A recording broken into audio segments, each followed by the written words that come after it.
Selamat pagi Sobat ICC, Shalom, welcome to Devotion. Saya Adriel, hari ini saya akan sharing firman Tuhan. Nggak kerasa kita udah di akhir bulan Januari 2023. Waktu terasa begitu cepat, 1 bulan sudah berlalu. Oke, bagaimana dengan resolusi saudara? Apakah masih berjalan? Atau mungkin sudah gagal? Saya merenung sepanjang tahun kemarin, tahun 2022. Ada beberapa aspek yang saya double check, aspek rohani, aspek kesehatan, aspek finances gitu. Dan saya merasa ada beberapa yang tanda kutip stuck. Saya sebagai orang percaya, sebagai orang Kristen yang ke gereja, saya selalu dikasih tahu dengan quotes yang tertanam, bertumbuh, dan berbuah menjadi berkat. Tapi saya merasa bahwa sepanjang tahun 2022 kemarin, saya merasa ada fase-fase yang stuck, tidak bertumbuh, bahkan tidak berbuah, dan tidak menjadi berkat. Nah, saya tidak mau mengulangi tahun yang sama. Jadi, mumpung lagi awal tahun, saya betul-betul merenung apa yang membuat fase itu stuck. Oke, nah mari kita baca firman Tuhan hari ini. Matius 19, judulnya Orang Muda yang Kaya. Kita mulai ayat 16. Ada seorang datang kepada Yesus dan berkata, "Guru, perbuatan baik apakah yang harus kuperbuat untuk memperoleh hidup yang kekal?" Jawab Yesus, "Apakah sebabnya engkau bertanya kepadaku tentang apa yang baik? Hanya satu yang baik. Tetapi jikalau engkau ingin masuk ke dalam hidup, turutilah segala perintah Allah."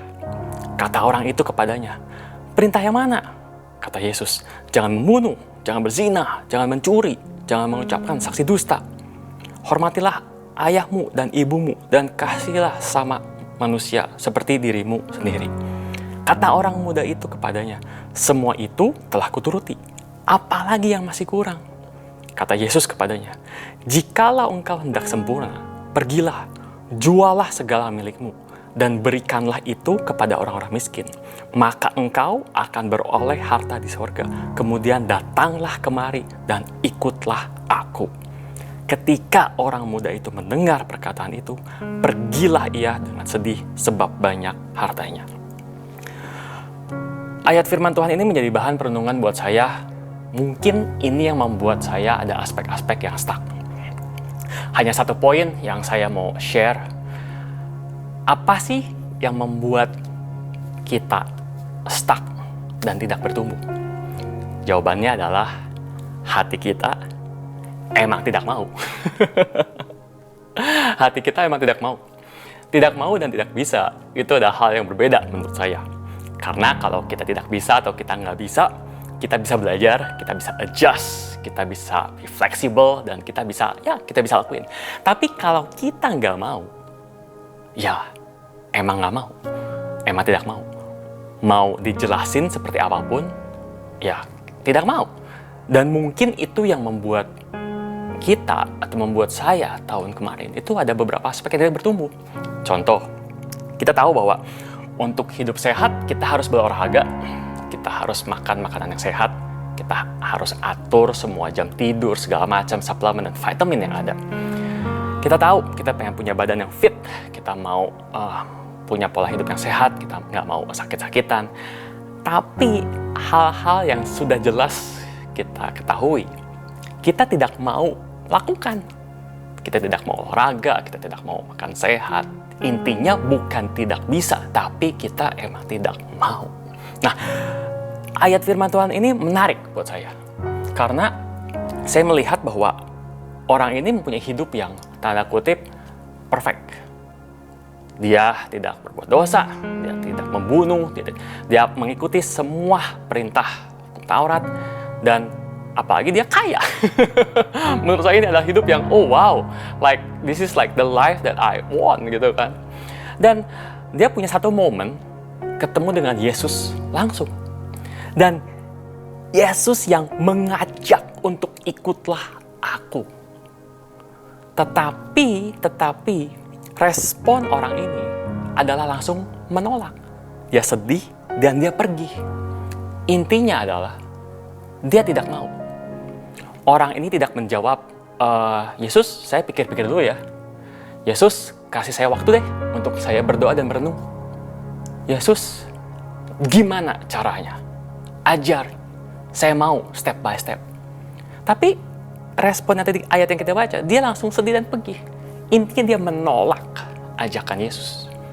Nah, sepanjang tahun 2022, saya merenung banyak kesempatan di mana saya bisa bertumbuh lebih lagi, di mana saya bisa masuk dalam hidup yang berbuah dan menjadi berkat. Itu saya tolak.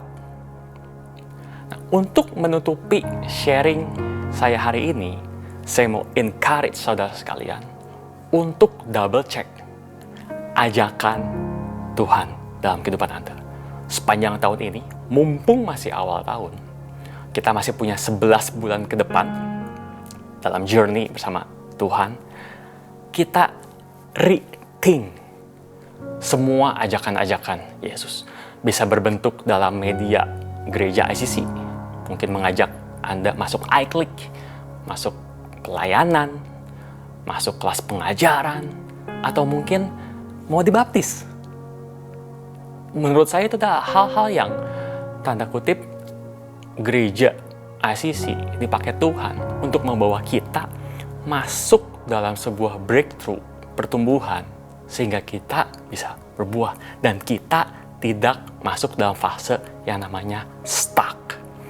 Jadi, renungkan sekali lagi hal-hal apa, kesempatan baik apa yang Tuhan udah beri, yang kita langsung tolak atau kita emang tidak mau.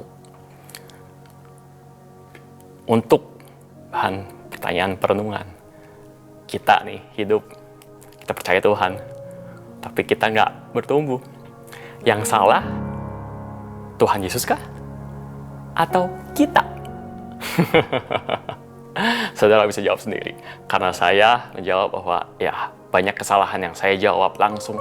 Saya tolak semuanya. Saya tolak berkat-berkatnya. Saya tolak semua ajakan-ajakannya untuk berjalan bersama Yesus. Tapi tahun ini saya mau berubah. Saya mau berdoa. Saya mau pokoknya ikut Yesus lebih lagi. Sekian sharing saya. Mari kita berdoa. Tuhan, ucap syukur Tuhan untuk sepanjang tahun 2022 kemarin Tuhan. Awal tahun ini Tuhan, ketika melewati bulan Januari Tuhan, kami masih mempunyai 11 bulan ke depan sepanjang tahun 2023 Tuhan. Kami mau berjalan dengan Engkau lebih lagi. Kami mau mengenal Engkau lebih lagi. Kami mau tertanam di dalam satu gereja ini. Kami mau coba Tuhan untuk pelayanan. Kami mau masuk dalam sebuah iClick komunitas. Kami mau belajar, masuk dalam kelas pengajaran Tuhan. Kami akan merespon Tuhan semua kesempatan-kesempatan ini dengan baik Tuhan. Dalam nama Yesus Tuhan. Haleluya. Amin. Amin. Amin. Amin. Sekian devotion hari ini. Sampai jumpa di the next devotion.